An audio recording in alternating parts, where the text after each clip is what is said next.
Hey y'all, what's good? I'm back with another video. In today's video, I kind of just wanted to chill and have like a little chit chat. What I want to talk about today is terminally online. Being terminally online, the effects that has, why that happens, does it have any benefits? And it's a very interesting topic to me because I am a person that did not grow up terminally online. A lot of the people we see today in this online space, the people that are most involved, some of the smaller, more active content creators, the more engaged audience fan base that's on YouTube as well as Twitter and other platforms, they seem to have grown up terminally online. So first things first, let's define it. Like, what is it exactly? Now, there's a couple terms here that are interchangeable with terminally online. We have chronically online and also extremely online. So right here, I got a little text here. It says, chronically online, also extremely online or terminally online, is a slang term that describes someone who spends a lot of the time on the internet, often to the point where they spend more time online than offline and become out of touch with the real world. The term is often used ironically and self-deprecatingly, but also mockingly to refer to someone who has become deeply immersed in niche fandoms, online drama, news and debates, and cancel culture, and puts precedence on online interactions over real life interactions, believing things that have no effect on online culture have a comparable effect on offline culture, even when they don't. Although its exact origins are unclear, the term became increasingly popular throughout the 2010s, seeing regular use in the 2020s. So there you have it. It's basically someone that's got life all mixed up, man. They think internet is real and they don't know what's happening in the real world, you know? They're over here so concerned about talking about this or that with someone halfway across the world that they don't know what's going on in their own backyard. And that's really sad because one of the most important things for human beings is a sense of purpose, is a sense of belonging, a sense of importance that you matter. Having a place in the community. We need to have strong communities, man. We need to feel like we're involved in society, and for a lot of people that's not a possibility anymore, you know. So I want to talk about all this because I think it's the biggest issue of our time, and it's only going to become a bigger and bigger issue. We see already what's happening with Gen Z, but as Gen Alpha starts to become even older and they're coming to age, these problems are only going to increase. So it's important that we talk about this. And I want to talk about this from the standpoint of someone like me, who I grew up very much so offline. I wasn't on Facebook until I was like 13. I didn't get on Snapchat until I was like 17. Same thing with like Instagram around the same age, like 17. And I started doing all of this around 18. I started doing this career thing that I'm doing around 18. Okay, so I have essentially become like terminally online for the sake of business, right? But it's very interesting to interact with all these people that grew up or maybe chose this or just never had a choice. They were always in this environment versus me, someone that grew up outside playing, scraping my knees, making friends, having fun, jumping fences, getting into trouble, right?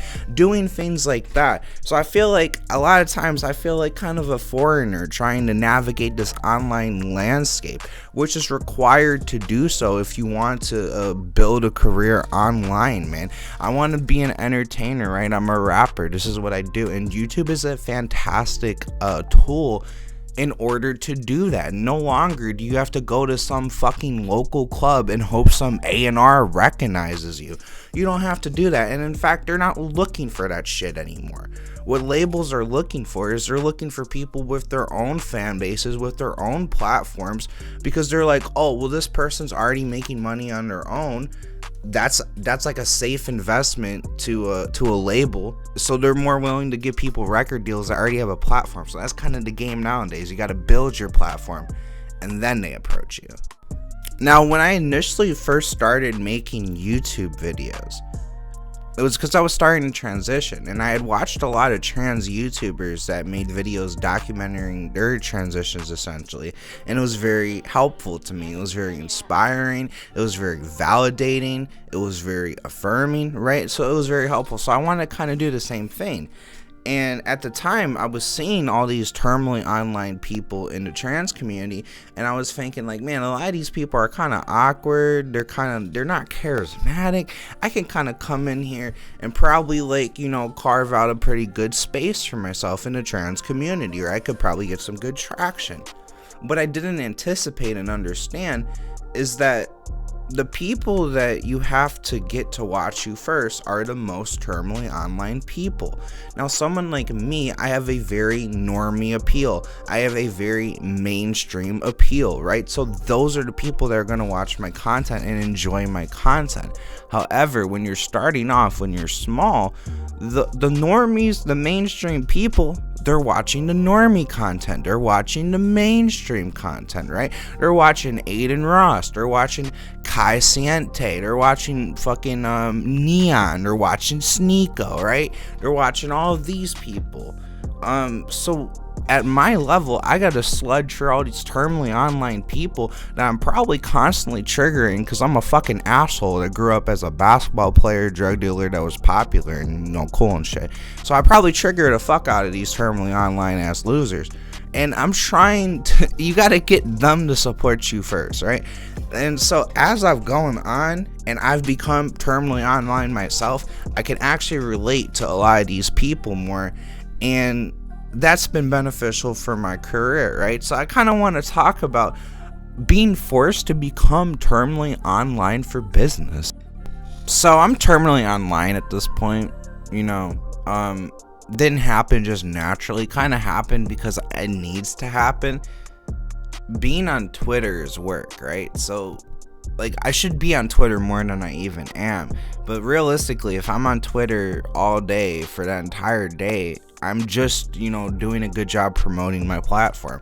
So the more terminally online, the better it'll be for my business. But however, life is made up of many parts, so it can't be all of that. And it's been so many times where I've gotten too caught up in this, and I've gotten too caught up in the online conversation to the point where what that article is talking about, I had that phenomenon.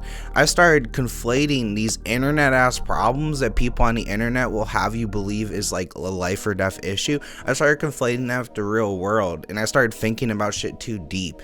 Don't become a fucking overthinker, doomer ass motherfucker. It's not that deep, man. Most of the shit on the internet is smoke and mirrors, not fucking real. Most of the shit that we argue and debate about is overblown to like a degree, right? Like, think about like people talking about like a trans genocide. Like, okay, yeah, there's laws and shit that are banning trans youth from being able to access hormones, or even maybe not necessarily like fully banning it, but making it harder. And that's not cool, and that's fucked up, and that's bad, but it's not at all equates to a trans genocide. But if you're too online, you would actually think that your life is in danger just being a fucking trans person in America. And it's things like this that are not healthy. It's not at all healthy. I think we need to have most of the information that we're consuming be relevant to our lives, right? If you're out here constantly consuming information online that has nothing to do with you, you're gonna be filled with panic and stressors of shit that's not even gonna apply to your life, nothing that's gonna benefit you in any kind of way. And so doing this, even as someone that, like, I'm not doing this for fun, and then I still have gotten lost in the sauce and have obsessed over stupid, crazy issues, and have made transphobic videos because of it, quite honestly, thinking like that random trans people on TikTok are the reason why we're not going to be accepted as a community, which is the lies that a lot of the like conservative trannies will try to push, right? And I never believed that shit, and then I got so caught up trying to make my career happen that I got so mad at these terminally online fucking losers. I took all that shit too seriously. I took it all too seriously. I had to pull back, touch some grass, not give a fuck about the internet for a good while, and then be like, dude, it's not that deep. It's not that deep. Live and let live, man. Live and let live at the end of the day. Try to pull off of the internet. Try to touch some grass.